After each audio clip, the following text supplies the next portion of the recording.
पश्येम क्षभिर्यजत्राः स्थिरैरङ्गैः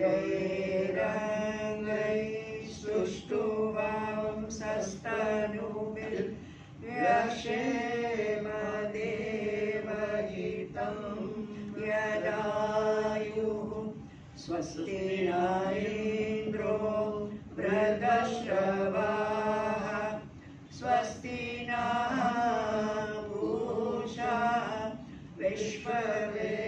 विश्ववेदाः स्वस्ति नस्तार्क्ष्यो अरिष्टनेमिः स्वस्ति नो बृहस्पतिर्दधातु ॐ शान्तिः शान्तिः शान्तिः ॐ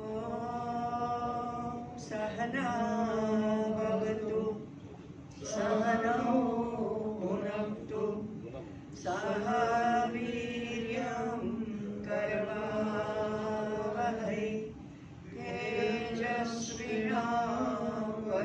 तेजस्विनावधीतमस्तु मा विद्विषावहै ॐ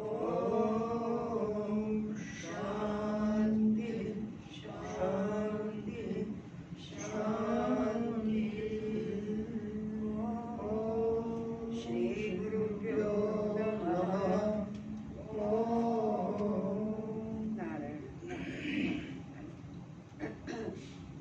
ब्रह्मश्रीमाला श्लोक 7 सॉरी 6 विविच्य बुद्धिपूर्णं तद विचार्य चित्रिपूर्णकं त्रिलोक्यानन्दपूर्णं तत् जातो ब्रह्मास्मि तन्मयः विद्या अविद्या विरोधेऽपि स्वरूपं न निवर्त्यते तत्त्वमेव तया दस्यात् तत्त्वं ब्रह्मास्मि संस्थितं नावेनालयते दारु रज्जुना बध्यते पशु न स्वं किन्वन्तरात्मा तु सोऽहं ब्रह्मास्मि चेतनः नश्यते हिममुष्णेषु वर्षासु लवणादिकं नाहं हिमं न सामुद्रं घनं ब्रह्मास्मि कालकृत् सत्त्वं ज्ञानं सुखं स्वत्वं स्वातन्त्र्यं चेशतामतो लिप्सा स्वाभाविकी तस्य मया ब्रह्मास्मि लिप्स्यते मया ब्रह्मास्मि लिप्स्यते।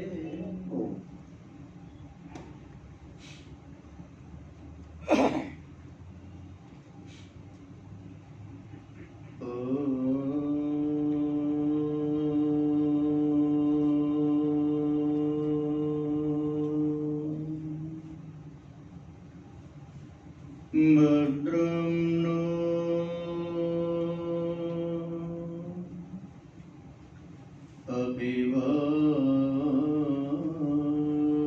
अभिवादयमनः ॐ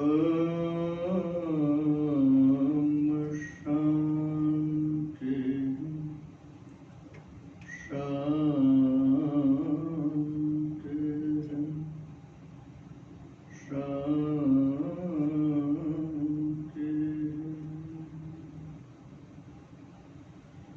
सदा शिवसमारम्भाम्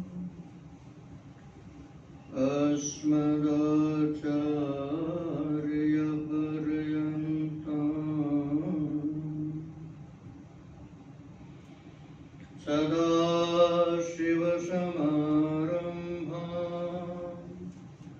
शङ्कराचार्यमध्यमाम् अस्मदाचार्यपर्यन्ताम्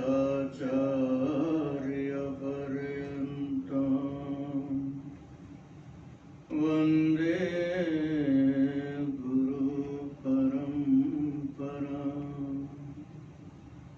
वन्दे गुरुपरम्पराम्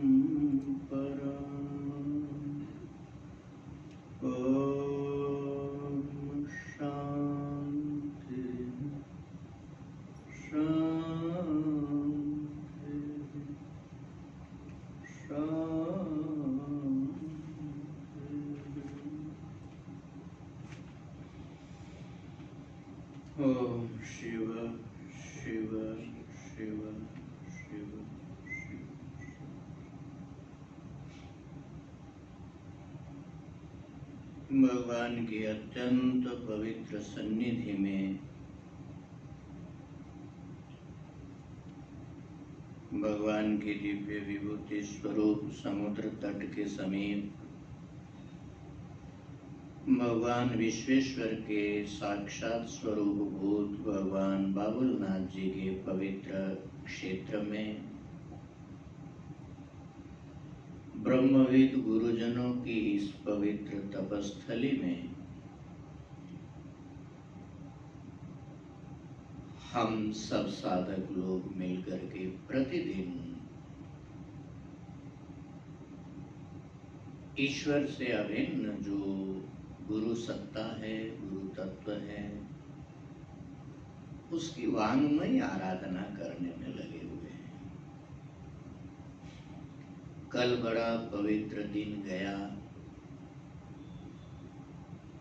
गुरु पूर्णिमा का। अत्यंत पवित्रता, उत्साह और दिव्यता के साथ हम लोगों ने उसका रसपान किया। अनेक वैदिक महापुरुषों के आने से, चतुर्वेद पारायण होने से, अनेक भूदेवों का, ब्राह्मणों का सम्मान होने से और दिव्य गुरुजनों के पुण्य स्मरण से यह कार्यक्रम एक सर्वांगीण महोत्सव का रूप धारण कर लिया था। गुरु की कृपा, भगवत कृपा हम सब लोगों पर ऐसे ही बरसती रहे। इसी भावना के साथ आइए हम लोग 2 श्लोकों का पाठ करके फिर जो विचार श्रृंखला हमारी आगे बढ़ रही है उसको हम आगे बढ़ाएंगे। अब थोड़ी सी स्टाइल बदलना पड़ेगा। इतने दिन जो मैं बोल रहा था वहां पर डिसिप्लिन ऑफ फीलिंग था, जो भाव आ रहे थे मैं उसके साथ बह रहा था। असल में फीलिंग में कोई डिसिप्लिन होता नहीं है, परंतु अब हमको डिसिप्लिन ऑफ थॉट के साथ चलना है। जो मुख्य भाव है उसका आस्वादन करके, क्योंकि लगभग सब बातें गुरु तत्व से संबंधित जो होती है एक बार संक्षेप में हम लोगों ने अवलोकन कर दिया। अब जो शब्दों के माध्यम से जो भाव यहाँ रखे गए हैं उनका विचार करते करते थोड़ा जल्दी अब हम लोगों को चलना है। आइए पहले 2 श्लोकों का पाठ कर लें, फिर आस्वादन आरंभ करें। अनंत संसार समुद्र तार नौकायिताभ्यां गुरु भक्तिराभ्यां वैराग्य साम्राज्यद पूजनाभ्यां नमो नमः श्री गुरु कवित्ववाराशिनिशाकराभ्यां दौर्भाग्यदावाम्बुधमालिकाभ्यां दूरीकृतानाम्रविपत्तिताभ्यां नमो नमः श्री गुरुपादुकाभ्यां नमो नमः श्री गुरुपादुकाभ्यां।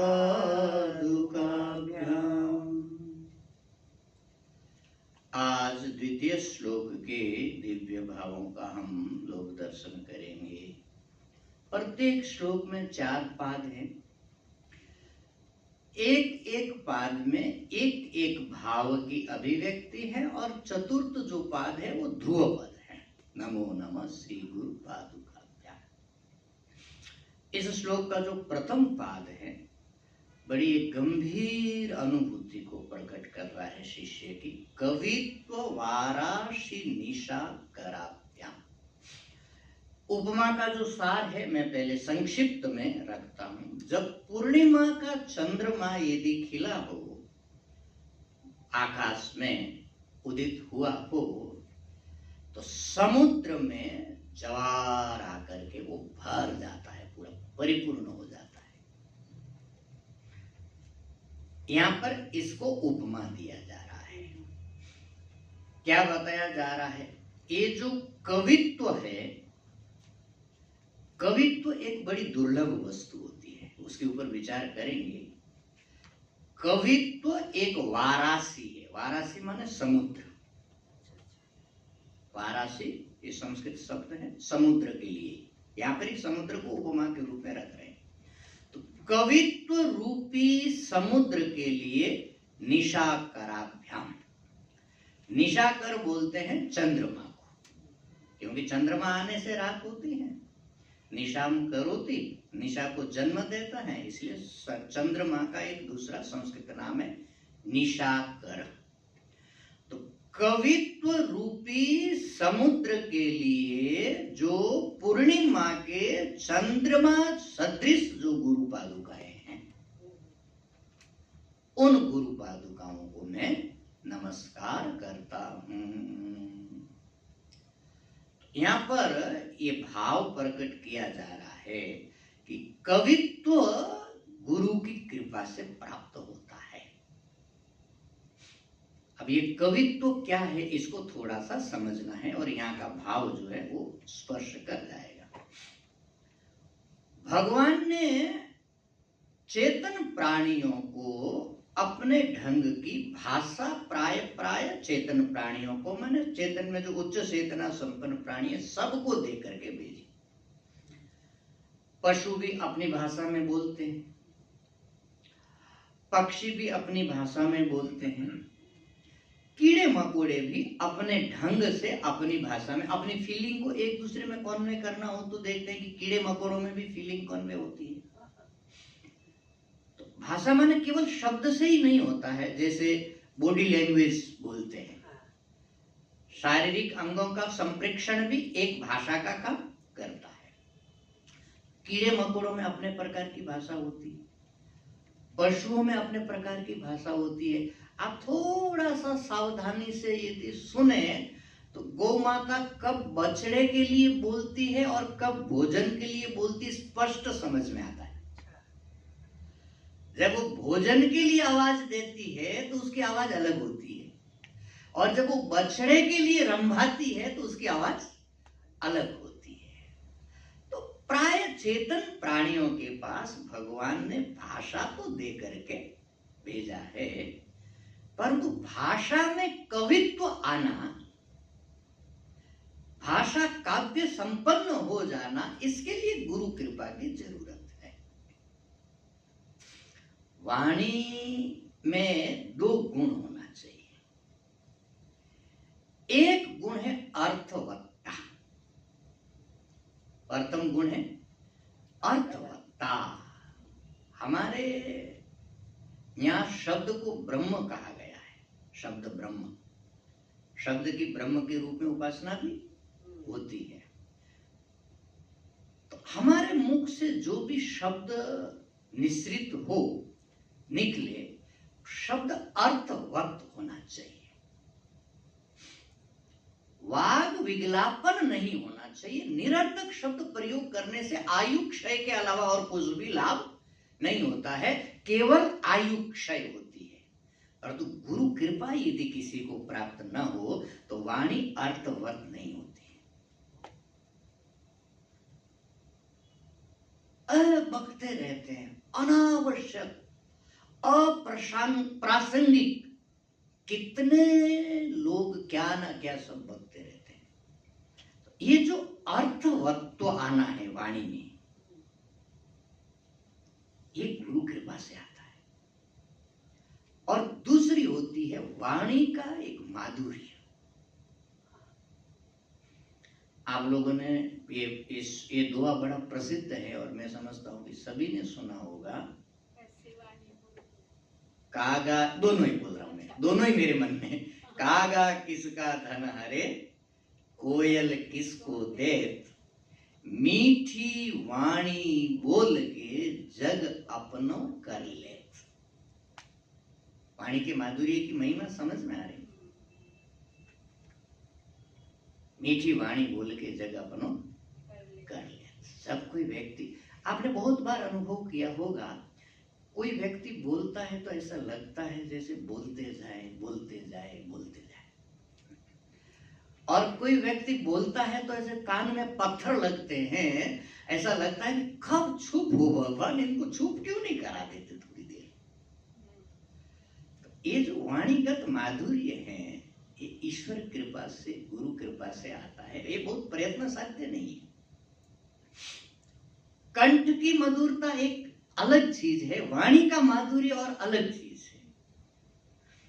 कंठ तो एक यंत्र जैसा है, पर जब आपके भाव, आपकी अनुभूति उस वाणी में मिश्रित होकर के उस शब्दों के माध्यम से प्रवाहित होती है, तो वाणी आस्वादनीय हो जाती है। और वो जो माँ ने जो दूसरा वाला दुआ याद कराया, ऐसी वाणी बोलिए मन का आपा खोए। आप वाणी ऐसी बोलिए कि अहंकार शून्य हो। उस वाणी का बड़ा फायदा है, औरन को शीतल करे। आप जिसके सामने बोलेंगे, अहंकार शून्य वाक प्रयोग होगा यदि, तो जो सुनेगा उसके मन को सुकून मिलेगा। औरन को शीतल करे, आपहु शीतल होए, और व्यक्ति स्वयं शीतल हो जाता है। तो वाणी हमारे जीवन का, व्यक्तित्व की अभिव्यक्ति का एक बहुत बड़ा साधन है। एक प्रसंग मुझे याद आ रहा है, जब हनुमान जी का और राम जी का प्रथम आमना सामना हुआ।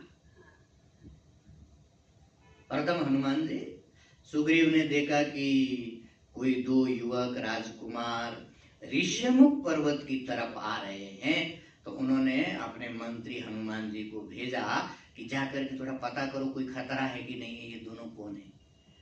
और हनुमान जी ने आकर के जो संवाद आरंभ किया, राम जी ने लक्ष्मण जी को बताया कि कोई महापुरुष बोल रहा है। इसकी जो भाषा की संस्कृतज्ञता है, संस्कृतज्ञता माने जिस भाव से, जिन संस्कारों से, जिस विनम्रता से व्यक्ति बोल रहा है, उससे व्यक्तित्व झलक रहा है उनका। ये कवित्व वाणी में, ये कवित्व है वाणी का। ये कहां से आता है?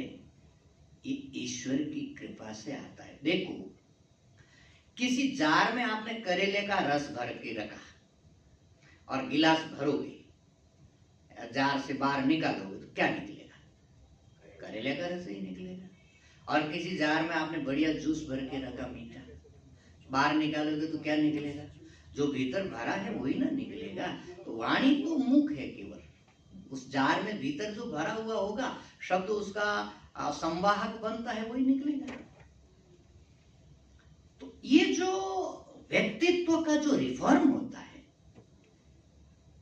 और वो व्यक्तित्व वाणी के माध्यम से प्रकट होता है, वो रिफॉर्मेंस जो है वो भगवत कृपा से आता है, ईश्वर अनुग्रह से आता है, ईश्वर कृपा से आता है, गुरु कृपा से आता है।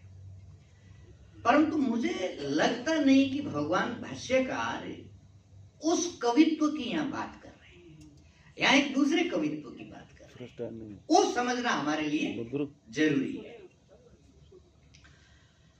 उसमें कौन सा कवित्व है? कवि शब्द के कई अर्थ होते हैं, उसमें से एक अर्थ होता है कवयः क्रांतदर्शिनः, जो वेदांत सम्मत अर्थ है। कवि माने क्रांतदर्शी। क्रांतदर्शी शब्द का अर्थ होता है जो इंद्रियों से दिखाई न पड़े ऐसे किसी पदार्थ को अनुभव कर लेना, ये असल कवित्व है या ओरिजिनल कवित्व है। कवयः क्रांतदर्शिनः, इसलिए ब्रह्म को कवि कहा गया। उपनिषदों में आप जगह जगह ज्ञानी को कवि कहा गया। तो ये कवित्व क्या चीज है? यह है इंद्रियातीत किसी पदार्थ को अनुभव कर लेना। और इंद्रियातीत पदार्थ को जो मन और वाणी का अविषय है, जिसको मन और वाणी कह नहीं सकती, उसको ऐसी शब्दावली से, ऐसा युक्ति से प्रकट कर देना, ये दोनों कवित्व है। अवांग मनस गोचर तत्व को समझना भी कवित्व है, और अवांग मनस गोचर तत्व को वाणी से प्रकट कर देना भी कवित्व है। और वाणी का माधुर्य ये भी कवित्व है, और शब्दों का अलंकार पूर्ण होना ये भी कवित्व है। और शब्द बोले और आपको सम्मोहित कर दे, ये सम्मोहन भी कवित्व है। ये कवित्व ब्रह्म से प्रारंभ होता है और एकदम लौकिक कवित्व तक इसका प्रसार होता है। ये कवित्व गुरु कृपा से आता है। और विशेष करके वो जो वेदांत वाला कवित्व है, अतीन्द्रिय पदार्थ को समझना और अवांग मनस गोचर पदार्थ को प्रकट कर देना, शब्दों के माध्यम से समझा देना, शब्दों के माध्यम से उपस्थापित कर देना, अवांग मनस गोचर का एक रूप, उनकी एक उपस्थिति शब्दों के माध्यम से ले आना, ये कवित्व है कि नहीं? ये कवित्व क्या गुरु कृपा के बिना मिल सकता है क्या? तो ये जो कवित्व रूपी जो समुद्र है, इसको समुद्र इसलिए कहा क्योंकि ब्रह्म से आरंभ होकर के लौकिक कवित्व तक कवित्व का विस्तार है। लौकिक कवित्व भी अपने में, लौकिक काव्य भी बड़ा आस्वादनीय होता है। और आपने देखा होगा जहां पर कवि सम्मेलन होते हैं, लोगों की भीड़ लगती है ना, क्यों? क्योंकि कवियों के जो वाक्य होते हैं, उनका जो वाक्य विन्यास होता है, उनकी जो पदार्थों की जो प्रस्तुतिकरण की जो शैली होती है, हमारे मन को मोह लेती है। कवित्व को लेकर के हमारे संस्कृत शास्त्रों में, माने संस्कृत भाषा कवित्व पूर्ण भाषा है, अभिव्यक्ति कवित्व पूर्ण होती है। तो एक बड़ा प्रसिद्ध दृष्टांत है कवित्व की क्या उपयोगिता है, समझिए कवित्व कैसे चमत्कार करता है। तो एक गुरु के पास दो शिष्य पढ़ने आते थे। गुरुजी बड़े सिद्ध हस्त कवि थे। तो उनको ये विचार आया कि इन दोनों शिष्यों में से कौन हमारा ज्यादा योग्य अधिकारी शिष्य हैं, जो हमारी इस काव्य परंपरा को, इस कवित्व परंपरा को आगे बढ़ा सकता है। एक दिन गुरुजी दोनों को लेकर के भ्रमण करने के लिए गए। एक सीनरी उनको दिखाई दिया। एक वृक्ष है जो सूख गया पूरा, उसके पत्ते पूरे झड़ गए, उसके ऊपर एक सांप बैठा हुआ है। तो एक शिष्य को पूछा कि तुमको क्या दृश्य दिखाई दे रहा है, इसको तुम कैसे बोलोगे काव्य की भाषा में? उसने कहा कि गुरुजी बहुत सीधा है, शुष्कः वृक्ष अस्ति, सूखा हुआ पेड़ है, तदुपरि सर्पो अस्ति, और उसके ऊपर सांप बैठा हुआ है। और बात ठीक है, सीनरी है इतनी, एक सूखा पेड़ है और उसके ऊपर एक सांप बैठा हुआ है। दूसरे को पूछा, इस सीनरी को कैसे डिस्क्राइब करोगे? वो कहा कि नीरस तरुवर राजते पुरतः, तदुपरि राजते फणिपति राज। बात वही है, नीरस तरुवर राजते पुरतः, सामने एक नीरस तरुवर उपस्थित है। देखो वर वर लगा रहे हैं, अलंकार भी है और माने व्यक्ति का, अभिव्यक्ति का रसमयता देखिए। नीरस तरुवर राजते पुरतः, तदुपरि राजते फणिपति राज। और उसके ऊपर फणिपति राजा बैठे हुए हैं। तो शुष्को वृक्ष अस्ति तदुपरि सर्पो अस्ति, ये जो बात कही गई है, बात वही कही गई है, परंतु कहने के तरीके ने उसको रसमय बना दिया। तो ये जो एक संवेदनशीलता है और विचार की अभिव्यक्ति की गहनता है, ये कवित्व है। और इसके उदाहरणों से हमारा पूरा साहित्य भरा हुआ है। एक प्रसंग मुझे और स्मरण आ रहा, आपको कवित्व का आस्वादन थोड़ा हो जाए, मुझे थॉट डिसिप्लिन में तो रहना ही पड़ेगा, परंतु आस्वादन भी थोड़ा होना चाहिए। राजस्थान की किसी रियासत में एक मंदिर किसी राजा की पूर्वजों ने बनाया था, शिव जी का मंदिर था। शिव जी के मंदिर में पार्वती जी की प्रतिमा थी। पार्वती जी की प्रतिमा बड़ी अद्भुत थी, उस शिव जी के सामने नहीं देख रही, ऐसा थोड़ा देख करके मंद मंद मुस्कुरा रही है। सामान्यतः मंदिरों में कैसा स्ट्रक्चर होता है, शिव जी के ठीक सामने, माने शिवलिंग है, वहां शिव पार्वती की प्रतिमा लगी हो तो शिव जी के सामने दिखती है, परंतु ऐसा थोड़ा सा साइड में देख करके मंद मंद मुस्कुरा रही है। तो पहले आप लोगों ने सुना होगा, कविता में एक कविता के अनेक प्रकार होते हैं। कुछ आशु कवि होते हैं, कुछ श्रृंगार रस के कवि होते हैं, कुछ वीर रस के कवि होते हैं, नवरस होते हैं ना, नवरस होते। कविता का तो बड़ा विस्तार है माना जाए तो। कविता का एक टेक्निक होती है, उसको बोलते हैं समस्या पूर्ति। ये शब्द आप लोगों ने सुना होगा शायद, कविता के विषय में कभी सुना है। समस्या पूर्ति का मतलब क्या होता है, जैसे 4 लाइन की कविता है, एक लाइन की कविता बोल दी और उसमें एक सिद्धांत दे दिया, उस सिद्धांत को सिद्ध करना होता है कि ये कैसे हुआ, उसको उसमें इसका उदाहरण से भरा हुआ है। हमारा हिंदी साहित्य विशेषतः भरा हुआ है। तो राजा ने अपने जो राजकवि थे उनके सामने एक समस्या रखी, गंवरा हंसी मुख यूं करके। ये असल में है मारवाड़ी भाषा में, आपको समझ में आएगा, क्योंकि मारवाड़ी की एक ब्यूटी है, ये हिंदी की बहन है और गुजराती की भतीजी है, इसलिए दोनों समझ सकते हैं। हिंदी वालों को भी मारवाड़ी समझने में बहुत ज्यादा कठिन नहीं होगा, और गुजरात वालों को तो बिल्कुल नहीं होगा, क्योंकि उनके एकदम पड़ोसी, उनकी भतीजी है, पास में रहती है। समस्या क्या है, गंवरा हंसी मुख यूं करके। पार्वती जी मंदिर में बैठी हुई है, यूं करके थोड़ा मुस्कुरा रही है। क्यों मुस्कुरा रही है? अब कवित्व देखिए, कवि ने क्या दृश्य उपस्थापित किया और उसको कैसे प्रकट किया। पार्वती जी ऐसा करके क्यों हंस रही?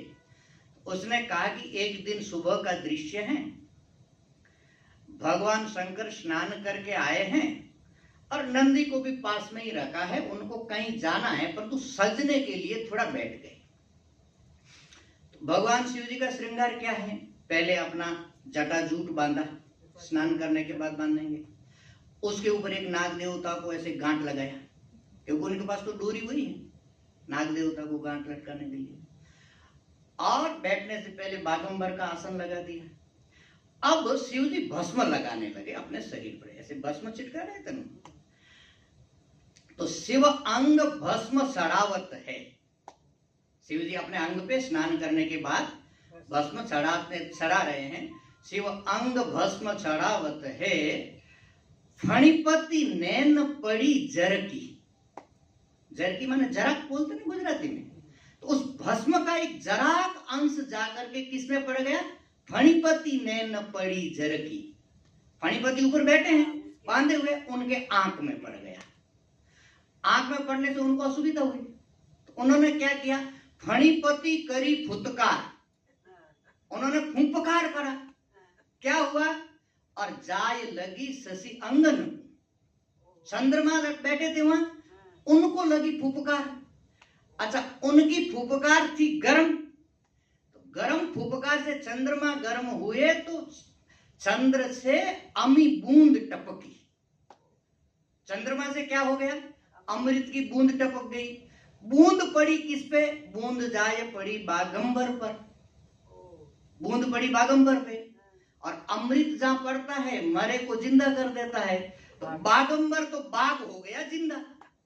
बाघ जिंदा होते शिव जी तो गिर गए साइड में और नंदी भाग गया दूर। ये दृश्य देख करके गंवारा हंसी मुख यूं करके गंवारा हंसी मुख बोले बाबा जी का पूरा सेटअप बिगड़ गया। सज रहे थे, उनको बाहर निकलना था, बागंबर के ऊपर बैठे थे, भस्मी लगा रहे थे, भस्म जाकर के शेषनाग के आंख में पड़ी, उन्होंने फुफकार करी, चंद्रमा को जाकर के लगी, वहां से बूंद अमृत की टपकी, सिंह जिंदा हो गया, शंकर जी साइड में थोड़ा लुढ़क गए और सिंह की फुफकार सुन करके नंदी भाग गया। पार्वती जी दृश्य देख रहे थे तो घबरा, और सामने तो पति को कैसे हंसे देख करके सारा डिस्टर्ब हो गया ना। तो पुराने जमाने में थोड़ा लाज रखते थे, हंसना होता था तो घबरा हंसी मुख यूं करके। अब बता, एक समस्या थी, कैसे सुंदर ढंग से पूर्ण किया। यह है कवित्व। कौन से कवि, एक कवित्व का एक समाज समुद्र है, एक संसार है। तो यहाँ पर तो विशेष कवित्व है, तो थोड़ा आस्वादन के लिए कवित्व में ले आया। जहां पर हमारी बुद्धि नहीं पहुंच सकती है, वहां पर धीरे धीरे गुरु कृपा से हमारी बुद्धि पहुंचने लगती है। और जो मन वाणी का विषय नहीं है, गुरु कृपा से हमारी बुद्धि धीरे धीरे उसको समझने और प्रकट करने लगती है। ये कवित्व वारासी निशा कराभ्याम, ये जो गुरु की भक्ति है, ये पूर्णिमा के चंद्रमा की तरह है, ये सोए हुए समुद्र को जगाती है। समुद्र क्या करता है, चंद्रमा क्या करता है पूर्णिमा को? समुद्र को जगाता है, समुद्र में लहरें पैदा करता है, समुद्र को तरंगायित करता है। तो ये जो कवित्व हमारे भीतर सहज सोया हुआ है, गुरु पादुका की भक्ति उसको जागृत करती है, उसको जगाती है। और ये आपने देखा होगा, गुरु कृपा संपन्न व्यक्तित्व होता है, वो जो भी बोलता है एक तो अर्थपूर्ण होता है, भाव से संप्रेषित होता है, परिमार्जित होता है, और कुछ ना कुछ काम की संदेश दे करके जाता है। आपने कभी कभी अनुभव किया होगा, कुछ कुछ वक्ता घंटों बोलते हैं, मन भीगता नहीं है। और कोई वक्ता 2 4 10 शब्द बोलते हैं, मन तरह हो जाता है। क्यों फर्क पड़ता है? गुरु कृपा का, भगवत कृपा का, ईश्वर कृपा का। कवित्व वारासी निशा कराभ्याम। तो कवित्व रूपी समुद्र के लिए जो पूर्णिमा के चंद्रमा के सदृश है, ऐसी जो गुरु पादुकाएं हैं, नमो नमः श्री गुरु पादुकाभ्याम, ये एक विशेषण हुआ। दूसरा विशेषण देखिए, दौर्भाग्य दावाम्बुदुमालिकाभ्याम। ये भी बड़ा मधुर माने आस्वादनीय विशेषण है। अब इसका व्याख्यान करने जाए तो बहुत सारे पदार्थ हैं। हमारे जीवन में 2 चीजें साथ साथ चलती हैं, सौभाग्य और दुर्भाग्य। सौभाग्य माने गुड फॉर्चून, और दुर्भाग्य माने मिस फॉर्चून या बैड फॉर्चून। हमारा जीवन प्राय कॉम्बिनेशन में रहता है, थोड़ा थोड़ा उतार चढ़ाव दिखता है। कभी कभी किसी का जीवन उस प्रारब्ध की संरचना यदि ऐसी हो तो ऐसा लगता है जैसे दुर्भाग्य की सीरीज चल रही है एक। इस दुर्भाग्य को बोला दावानल। दावानल क्या करता है? दावानल माने जो वाइल्ड फायर, जो फॉरेस्ट में लग जाती है और महीनों जलती है कभी कभी तो, और जो पड़ जाए सामने उसको जला करके भस्म कर देती है। तो ये जो दुर्भाग्य है, ये दावाग्नि जैसा है। जीवन में जो कुछ भी शांति है उसको जला करके दुर्भाग्य क्या कर देता है? भस्मीभूत कर देता है, भस्मीसात कर देता है। और वो जो दावाग्नि है ना, वो 2 4 10 बाल्टी जल से बुझने वाली नहीं है। वहां अग्निशमन मशीन काम करती नहीं है। इसलिए बहुत बार क्या करना पड़ता है, वो जो अप्राकृतिक बारिश जो होती है, हेलीकॉप्टर इत्यादि में जल भर करके वहां बारिश करना पड़ता है, तभी वो दुर्भाग्य की अग्नि जो है वो शांत होती है। हमारे जीवन में विशेषतः दुर्भाग्य क्या हो सकता है एक मुमुक्षु के जीवन में, एक साधक के जीवन में? तो मुझे ऐसा लगता है विचार करने से, ये जो पुरुषार्थ चतुष्टय की जो कमी है, धर्म, अर्थ, काम और मोक्ष, चारों की कमी ये दुर्भाग्य दावानल जैसा ही है। धर्म की यदि कमी हो तो धर्मेन हीना पशु भी समान है। धर्म शून्य जीवन तो पशुवत जीवन है, वो तो जलता ही रहेगा दावाग्नि से।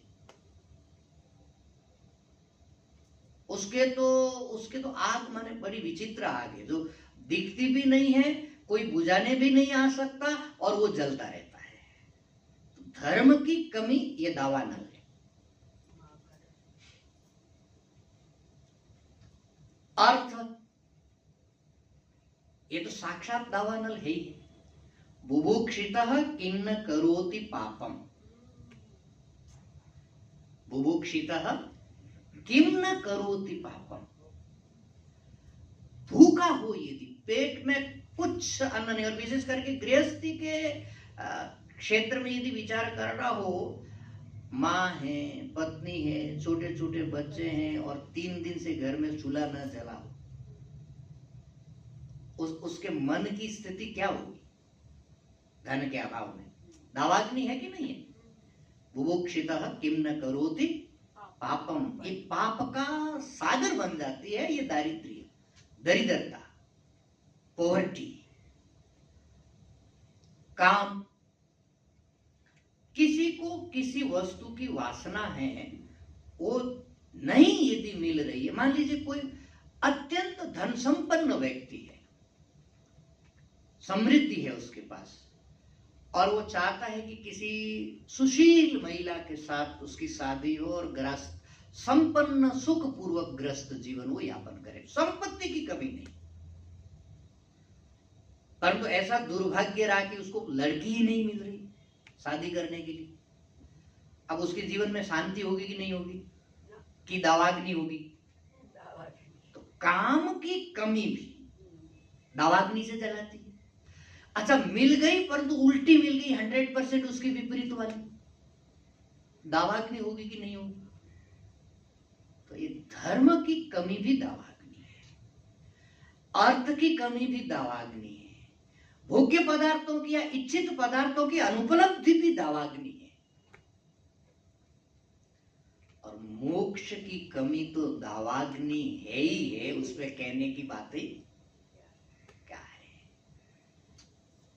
ये दुर्भाग्य दुर्भाग्य दावाम्बु, दावा माने अनल शब्द तो उसके लिए जोड़ा नहीं, दावा नल। अच्छा, इसके अलावा और कुछ दावा नल है हमारे पास में, धर्म की, अर्थ की कमी, पुरुषार्थ की कमी थी। मैंने पुरुषार्थ चतुष्टय की दृष्टि को ध्यान में रख करके कहा। इसके अलावा और कुछ आग है जो हमको निरंतर जलाती है। आपने एक प्रसिद्ध शब्द सुना होगा, कामाग्नि, जलाती है कि नहीं जलाती? क्रोधाग्नि भस्म कर देती है, लोभाग्नि। ये सारे काम, क्रोध, लोभ, ये क्या है? दावानल से कोई कम है क्या? और ये दुर्भाग्य के सूचक है सब। रावण के पास संपत्ति की भी कमी नहीं थी, भोग्य पदार्थों की भी कमी नहीं थी, और उस दृष्टि से यदि देखा जाए तो स्त्रियों की भी कमी नहीं थी, परंतु दुर्भाग्य आया कि नहीं आया? दुर्भाग्य की आग से पूरी लंका जली कि नहीं जली? किसने जलाया? कामाग्नि। दुर्योधन के पास उस समय विश्व का सर्वश्रेष्ठ राज्य था। हस्तिनापुर माने उस समय ऑल इन ऑल, कोई चीज की वहां पर कमी नहीं थी। जहां पर भीष्म जैसे महापुरुष विराजमान हो, द्रोण जैसे सामर्थ्यशाली गुरु विराजमान हो, कृपाचार्य जैसे बुद्धिमान व्यक्ति उपस्थित हो, परंतु पूरा कुरुवंश दावाग्नि से जला कि नहीं जला? क्रोध की दावाग्नि कह दीजिए, लोभ की दावाग्नि कह दीजिए, जल के भस्म हुआ कि नहीं हुआ? इन सब दावाग्नियों के लिए अंबुद मालिका, अंबुद बोलते हैं बादल को। अंबु माने जल, द माने ददाती, और उनकी एक मालिका, एक सीरीज, बादलों की सीरीज। किसके लिए?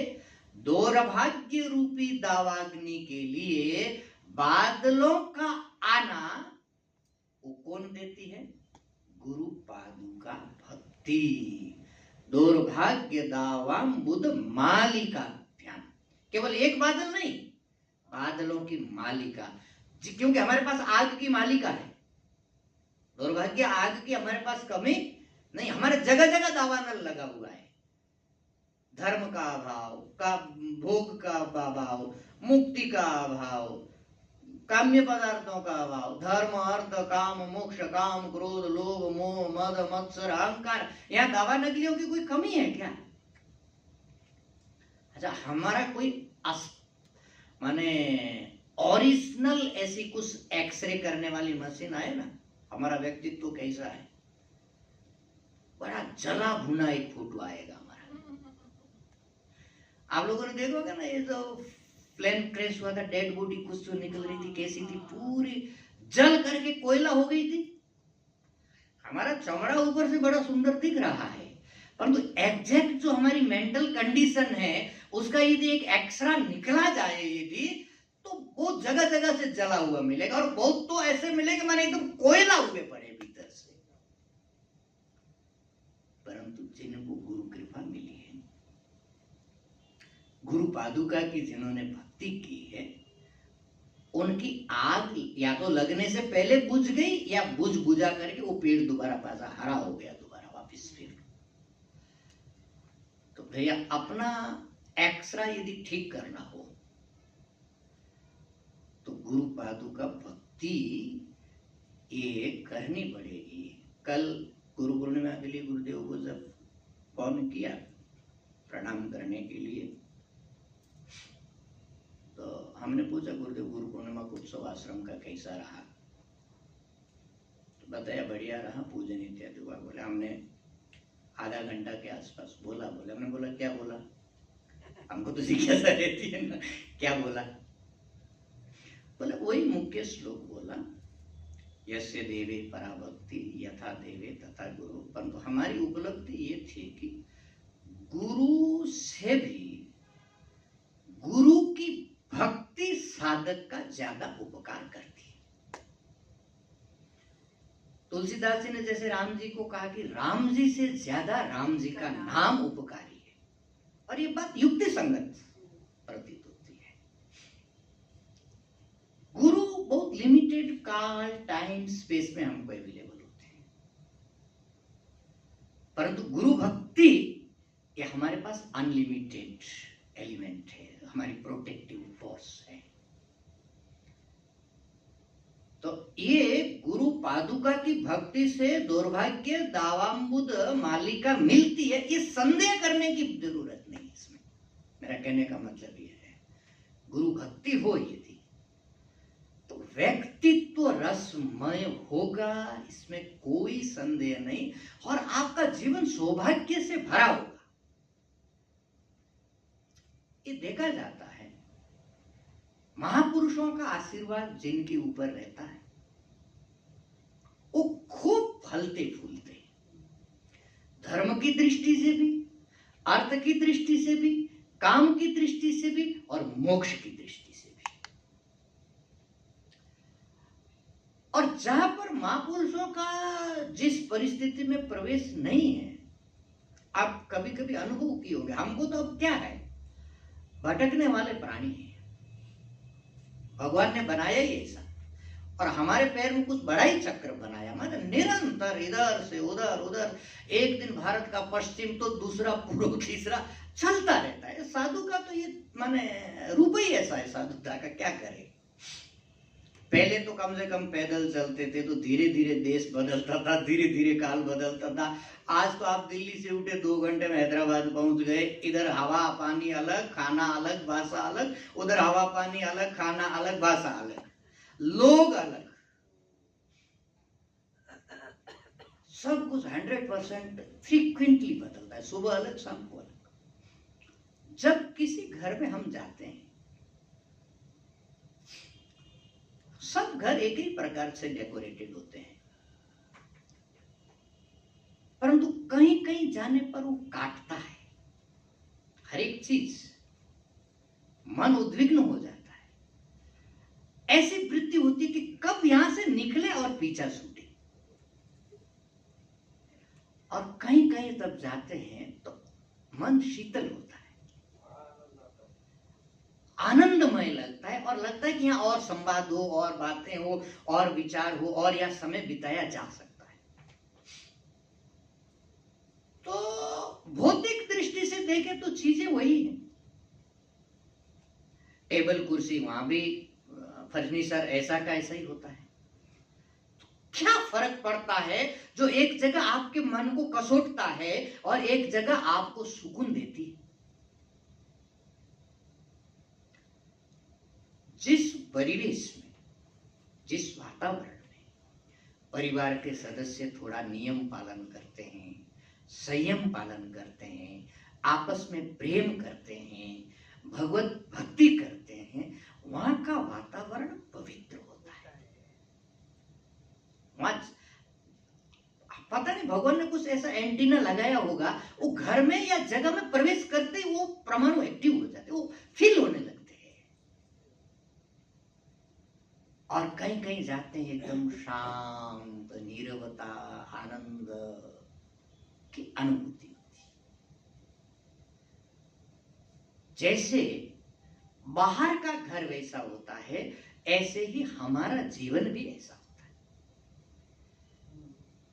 जिनका जीवन संयम से, भक्ति से, श्रद्धा से, विश्वास से भरा होगा, उसके पास आप बैठेंगे और यदि कुछ भी नहीं बोलेंगे तो भी आपको एक रिलीफ फील होगा।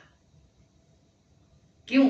क्योंकि उनके जीवन में दुर्भाग्य दावानल नहीं लगा हुआ, इसलिए आपको ताप नहीं मिलेगा। वो हिमालय जैसा ठंडा, इसलिए आपको शीतलता मिलेगी। और किसी का सेहरा बड़ा मरियल हुआ,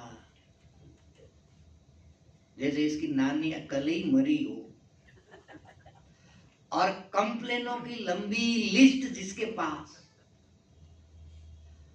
मेरे पास पहले वो था, उसने ऐसा धोखा दिया, उसने ऐसा धोखा दिया, वो इतना धोखेबाज, ये इतना खराब, दुनिया पूरी खराब, कलयुग भयंकर।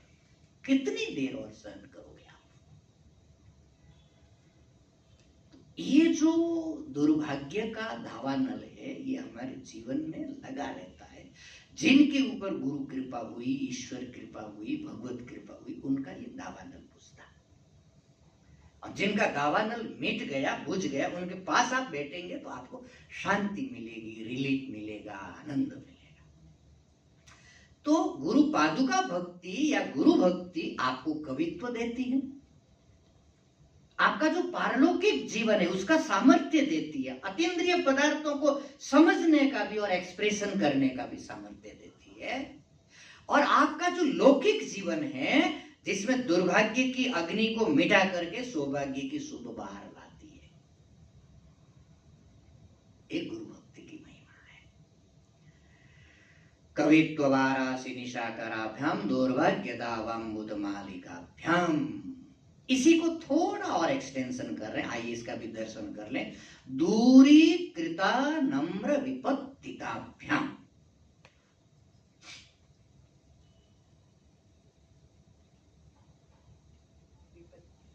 एक शब्द है विपत्तिताभ्याम, विपत्ति। विपत माने विपदा, विपत शब्द से हम लोग परिचित हैं। विपत्ति, विपदा। और तति माने उसकी श्रृंखला। तति शब्द का अर्थ होता है जैसे संतति बोलते ना, संतति माने क्या होता है? जल की संतति माने जल का ये एक सीरीज। तति शब्द संस्कृत में अर्थ होता है सीरीज अर्थ में। तो विपत, केवल विपत माने विपत्ता, विपत्ति। और विपत्तति शब्द क्या है? विपत्तति। तो विपत्तति माने विपत्ताओं की जो श्रृंखला है हमारे जीवन में दूरीकृता, वो दूर हो जाती है। किनकी? नम्र।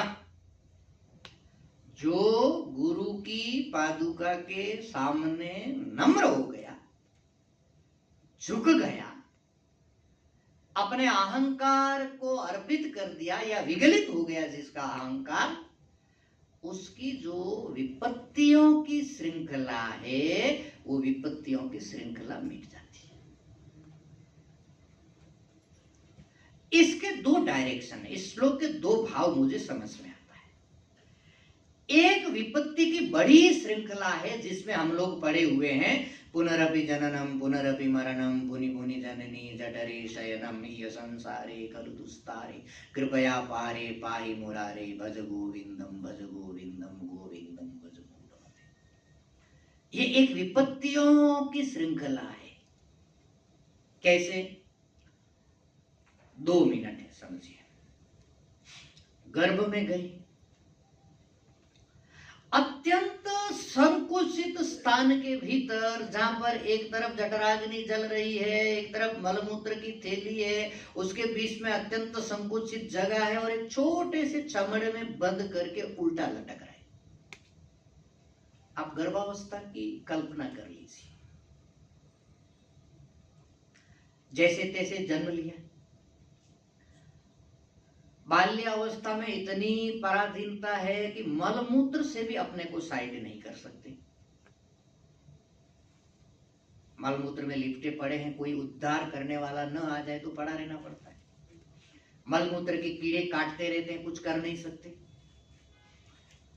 जब थोड़ा शरीर में सामर्थ्य आता है, मन में सामर्थ्य आता है, अपने पैरों पर खड़े होते हैं तो कामाग्नि, क्रोधाग्नि, लोभाग्नि दावानल पकड़ लेता है।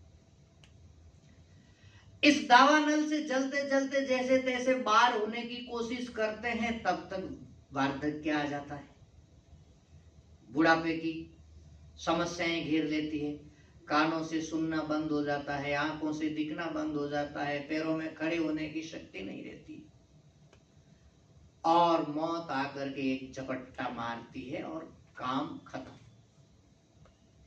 पर तो खत्म तो हुआ नहीं, फिर गर्भ में गए, फिर वही परिस्थिति। तो ये विपत्ति है कि नहीं है? विपत्तियों की श्रृंखला है कि नहीं है? इस श्रृंखला से कौन बाहर निकाल सकता है? नम्र, जो गुरु की पादुकाओं के सामने नम्र हो गया, झुक गया, जिसने गुरु भक्ति का आश्रय ले लिया। दूसरी एक विपत्ति की श्रृंखला हमारे व्यक्तिगत जीवन की हो सकती है। ऐसा प्रारब्ध की संरचना हो सकती है कि एक के बाद एक दुर्घटना होती जाए हमारे साथ, संभलने का मौका ना मिले तब तक दूसरी, संभले तब तक तीसरी, थोड़ा खड़ा होने का कोशिश करे तब तक चतुर्थी। श्रृंखला, व्यक्ति टूट जाता है, हिम्मत हार जाता है। परंतु जिसके पास गुरु भक्ति है, अनंत विपरीत परिस्थितियों के अंदर गुरु भक्ति के सहारे